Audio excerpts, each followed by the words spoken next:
دوسری روایت میں عبداللہ بن بصر رضی اللہ تعالیٰ عنہ کی روایت ہے، وہ فرماتے ہیں المتقون سعادت والعلماء قادت ومجالستهم عبادت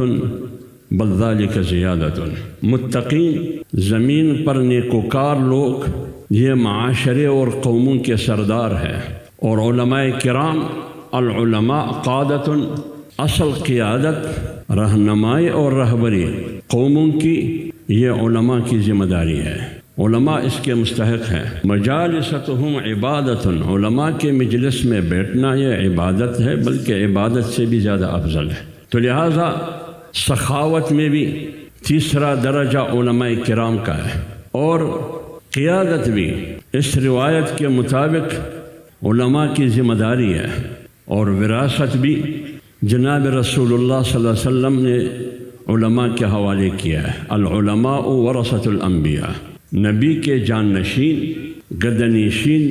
وہ علماء کرام ہیں، تو لہٰذا قیادت بھی علماء کی، جانشینی اور گدنشینی بھی علماء کی، سخاوت میں بھی علماء نمونہ۔ اور اللہ نے فرمایا ثم اورثنا الکتاب الذین اصطفینا من عبادنا، میں نے اپنے بندوں میں جن بندوں کا انتخاب کیا ہے یا میں کر رہا ہوں اس کے حوالے میں یہ کتاب کروں گا، حوالہ کروں گا۔ ثم اورثنا الکتاب الذین اصطفینا من عبادنا، جس کے حوالے میں کتاب کر رہا ہوں وہ انتخاب میرا ہے، وہ کسی فرعون کا انتخاب ہے،